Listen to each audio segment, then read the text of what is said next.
안녕하십니까? 이루고 명성학 원장 정오라고 합니다. 오늘은 결혼 날짜 태길 2027년, 2028년 기준과 AI 사주 한계에 대한 내용을 살펴보도록 하겠습니다. 결혼 날짜 태길은 신랑과 신부 두 사람 사주 흐름을 함께 살펴보며 조화를 이루는 날짜를 찾는 과정이죠. 단순히 달력상 좋은 날이나 많은 사람이 선택하는 날짜를 기준으로 정하기보다는 두 사람의 날짜 흐름이 어떻게 연결되는가 확인하는 과정이 중요하게 작용합니다. 특히 2027년 결혼과 무신년인 2028년 결혼을 준비하는 분들 가운데 애초에 받은 날짜를 다시 확인하는 경우를 자주 보게 됩니다. 겉으로 보기에는 좋은 날짜라도 두 사람 사주 원국과 함께 살펴보면 다시 확인이 필요한 부분이 나타나는 사례도 많기 때문이죠. 이번 글에서는 결혼 태길 과정에서 놓치기 쉬운 기준과 실제 사례를 통해 살펴보도록 하겠습니다. 결혼 날짜 한 사람 기준으로만 보면 부족한 이유. 결혼은 두 사람이 함께 시작하는 과정이죠. 날짜를 선택할 때도 신랑 한 사람 또는 신부 한 사람의 운 흐름만 보는 방식과 두 사람 사주를 함께 확인하는 방식에는 차이가 생길 수 있습니다.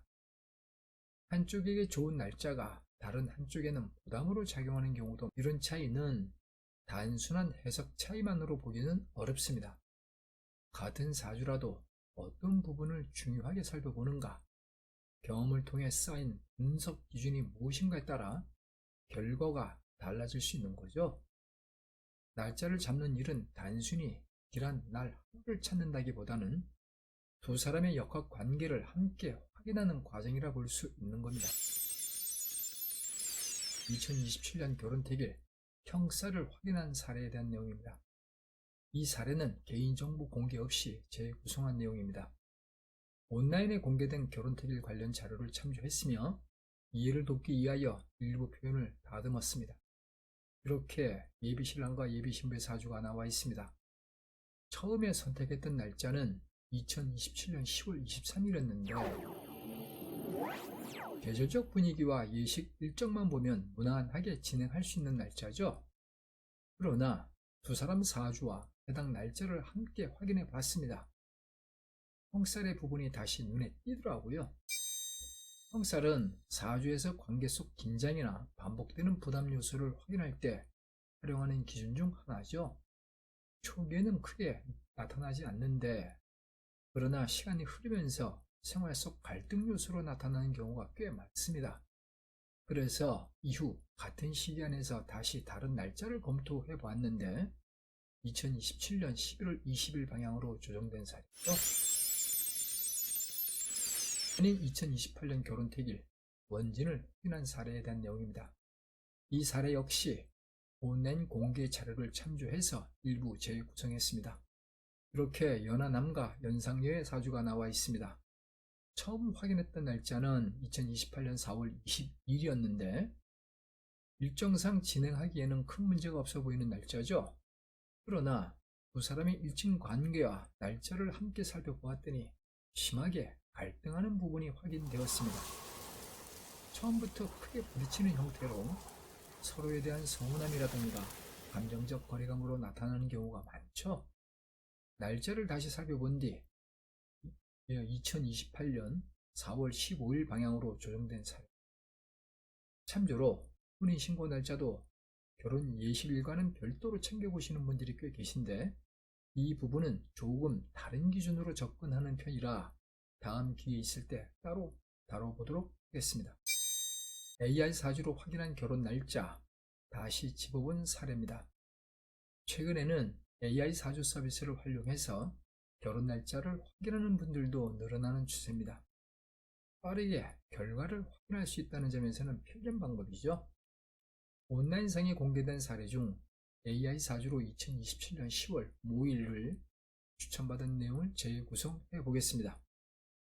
이렇게 예비신랑과 예비신부의 사주가 나와 있습니다. AI 결과에서는 좋은 날짜로 표시됐습니다. 그래서 혹시나 싶어 두 사람 사주를 직접 디테일하게 풀어봤습니다. 안타깝게도 다시 확인한 필요한 부분이 발견됐죠. 두 사람 사이의 관계 흐름에서 반복적 갈등과 충돌 요소가 나타날 가능성이 세밀하게 걸려있는 상황이죠. 이 흐름대로라면 결혼 후 1년을 채 넘기기도 전에 이혼 법정에서 마주할 수 있는 운으로 보이죠. 물론 날짜 하나가 결혼 생활 전체를 결정한다 볼 수 없습니다. 다만 인생에서 중요한 선택인 만큼 AI 결과는 단순히 참조 자료로 활용하며 두 사람의 연관성을 직접 깨닫는 과정이 필요해 보입니다. 10년 넘게 결혼 태기를 살펴보며 느낀 점에 대한 내용입니다. 20년 넘게 다양한 예비 부부님의 결혼 날짜를 살펴봤습니다. 그 시간 동안 느낀 부분들 중 하나는 좋은 날짜라는 기준이 모든 사람에게 동일하게 적용 안 된다는 점이죠. 비슷해 보이는 날짜라도 신랑과 신부 사주 흐름을 함께 확인해 보면 전혀 다른 의미로 보이는 경우를 많이 경험했습니다. 결혼은 하루를 선택하는 일이라기보다는 두 사람이 함께 만들어갈 시간을 시작하는 첫 과정이죠. 오랜 시간 이 일을 살펴보면서 느낀 건 남들이 다 좋다는 길이라는 날짜보다 두 사람에게 잘 맞는 방향을 찾는 과정이 더욱 중요하다는 부분입니다. 결혼 태기를 먼저 확인하는 기준. 결혼 준비 과정에서는 예식장 날짜를 먼저 정하는 경우가 많습니다. 이미 날짜가 정해진 뒤에 사주 흐름을 확인하면 선택할 수 있는 범위가 줄어드는 경우가 꽤 많죠. 가능하다면 예식장 예약 전에 두 사람의 운 흐름부터 살펴보는 편이 바람직하다 볼 수 있는 겁니다. 또한 양가 가족 일정이나 중요한 집안 행사와 겹치는 부분도 함께 확인하면 더욱 안정적으로 준비가 될 수 있는 거죠. 2027년 결혼과 90년 2028년 결혼 태길, 중요한 것은 두 사람의 조화죠. 결혼 날짜 태길에서 가장 중요한 부분은 날 자체보다 두 사람에게 어떤 의미가 있는가를 확인하는 과정이죠. 2027년 결혼을 준비하는 분들, 90년인 2028년 결혼을 계획하는 분들이라면 단순한 날짜 선택보다 두 사람의 운 흐름을 함께 살펴보는 시간이 필요하다 생각하는 바입니다. 신중하게 선택한 하루가 두 사람의 새로운 시작을 더욱 의미 있게 만드는 출발점이 되길 바라며 오늘의 글을 마치도록 하겠습니다. 이루고 명성학 원장 정오였습니다. 감사합니다.